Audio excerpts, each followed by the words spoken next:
ఓం శ్రీగురుభ్యో నమః. హరి ఓం. అఘోరేభ్యో తఘోరేభ్యో ఘోరఘోరతరేభ్యః సర్వేభ్యో సర్వేభ్యో నమస్తే అస్తు. రుద్రరూపేభ్యః సర్వం పరమేశ్వరార్పణమస్తు.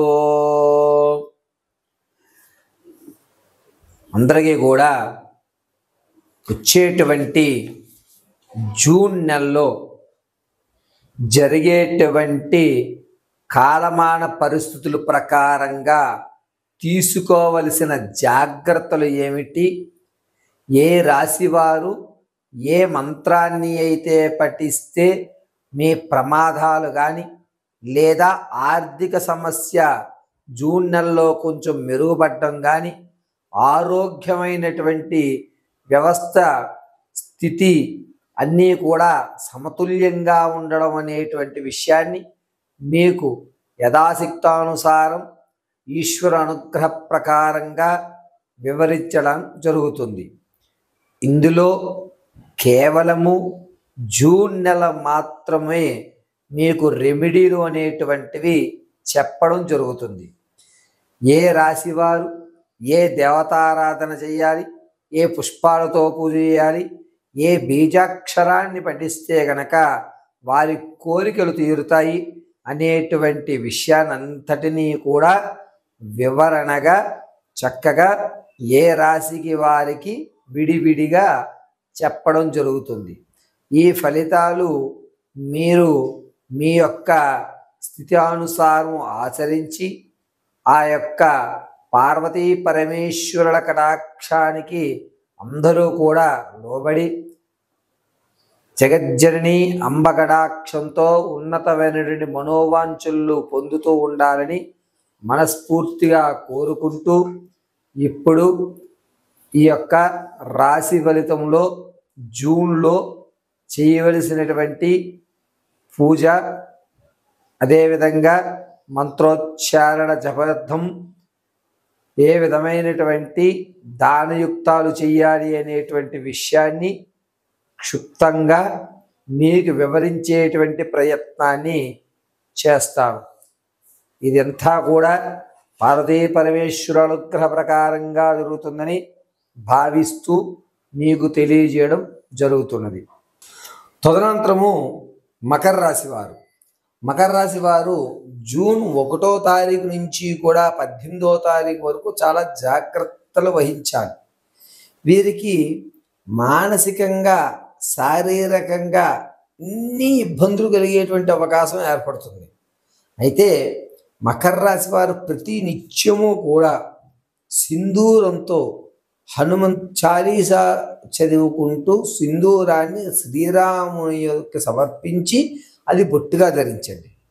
2, ఈ మకర రాశిలో ఉన్నటువంటి ఆడవారు అంటే గర్భిణీ స్త్రీలు కానీ వివాహితులు కానీ సంతానం కలగాలని ఇబ్బందులు పడుతున్నటువంటి వారు కానీ వీరి ముగ్గురు కూడా జూన్ నెలలో మీరు అనుకున్నటువంటి పనులు నెరవేరేటువంటి మహత్తవకాశం కలుగుతుంది. కాబట్టి వీరు ప్రతి నిత్యము కూడా చక్కగా ఒక గ్లాస్ పాలు తీసుకుని అందులో ఒక దాసిన చెక్క వేసి చుట్టూ తిప్పుతూ ఓం హ్రీం క్షీం హైం నమః అని చెప్పి ఆ యొక్క పాలని ఏదన్నా కుక్కలకు కానీ లేదంటే బయట ఒక చిన్న పాత్ర పెట్టి రోడ్డు పక్కన పారబోయడం వల్ల మీరు అనుకున్నటువంటి పనులు జరగడం ఏంటంటే ఏర్పడుతూ ఉంటుంది.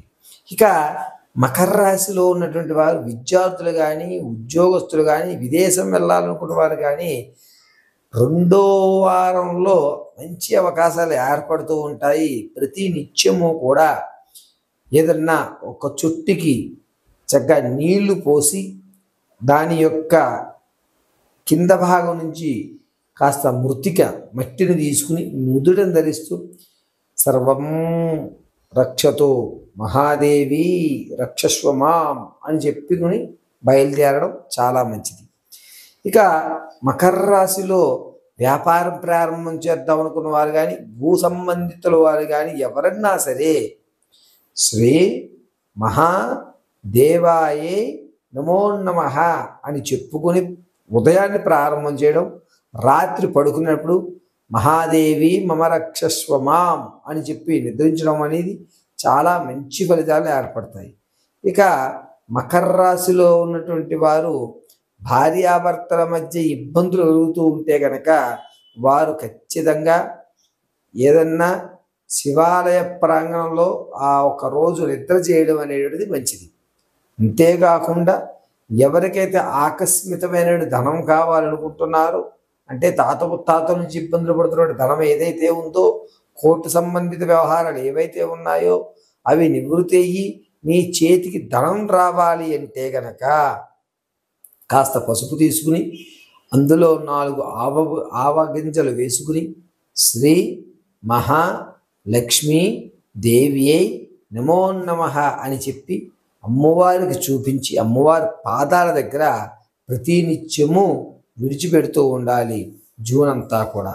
ఇలా చేయడం మకర రాశి వారికి అనూహ్యమైనటువంటి ఫలితాలు ఏర్పడుతూ ఉంటాయి. అలాగే మకరంలో ఉన్నటువంటి వారు ఎవరైనా సరే ఉన్నతమైన స్థితిగతులు పొందాలి అంటే కనుక పరమశివ ఆరాధన చేయడం మంచిది. ఇప్పుడు మీకు వివరించినవన్నీ కూడా ఆ రాశి వారికి ప్రమాదాలు కానీ లేదా అనుకున్నటువంటి వాతావరణం ఏర్పడము, ధనం రావడము, వచ్చిన ధనాన్ని నిలకడగా ఉపయోగించుకోవడానికి ఉపయోగించేటువంటి మంత్రం వరకే. ఇది కేవలము అమ్మవారి అనుగ్రహంతో పంచాంగకర్తల యొక్క నిర్ణయంతో నా మేధా సంపత్తిని ఉపయోగించి మీకు తెలియజేయడం జరిగింది.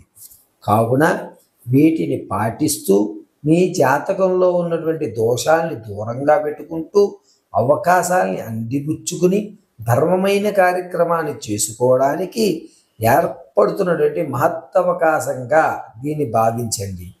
ప్రతి నెల కూడా స్థితి గతి 2 మారుతూ ఉండడం వల్ల ప్రతి నెల కూడా మీకు ఏ రెమెడీ అంటే ఏ మంత్రం చదివితే ఏ ఫలితం వస్తుంది, ఎందుకని ఈ మంత్రాన్ని మనం ఇప్పుడు ఎందుకు చదువుకోవాలి, ఎక్కడ మనం తక్కువ ఖర్చుతో అయ్యేటువంటి రెమెడీలు అంటే యజ్ఞ యాగాది వ్రతాలు హోమాలు కాకుండా తక్కువగా అంటే గ్రాసం ఎవరికి ఆవుకి కానీ లేదా మేకలకు కానీ చీమలకు కానీ చేపలకు కానీ మొక్కలకు కానీ ఏ విధమైనటువంటి దానం చేయడం వల్ల ఏ ఫలితాలు మనం అంతుపుచ్చుకుంటాము అనేటువంటి విషయాన్ని ఇదే విధంగా చక్కగా క్షుణ్ణంగా మీ అందరికి కూడా వివరించిస్తాను. అంతేకాకుండా జాతకంలో date of birth, time, place of birth తెలిసినప్పుడు దాని యొక్క స్థితిగతులు మారినప్పుడు ఆ నక్షత్ర వ్యవస్థను బట్టి కూడా మీరు నన్ను సంప్రదించినట్లయితే వివరణగా దాని క్రతువుని ఆలోచించి ఇది ఈ పనులు చేసుకోండి అని మీకు చెప్పడం జరుగుతుంది. అది పరిపూర్ణమైనటువంటి జాతక పరిశీలన అంటారు. ఇది కేవలము నామాది స్థితి అనుసరించి చెప్పేటువంటి జాతకం మాత్రమే. దీన్ని ఎవరూ కూడా తప్పుపట్టుకోవద్దు. Date of birth, time, place of birth, నక్షత్రాలు అన్నీ తెలిసిన వారు ఖచ్చితంగా మీ స్థితులన్నీ పరిపూర్తిగా తెలుసుకుని మీ జాతక నివృత్తులు చేసుకుని ఉన్నతమైన స్థితిగతులు పొందాలని మనస్ఫూర్తిగా కోరుకుంటూ నాకు తెలిసినటువంటి విద్యని మీ ముందు తెలియజేయడం జరిగింది. పరమేశ్వరార్పణమస్తు.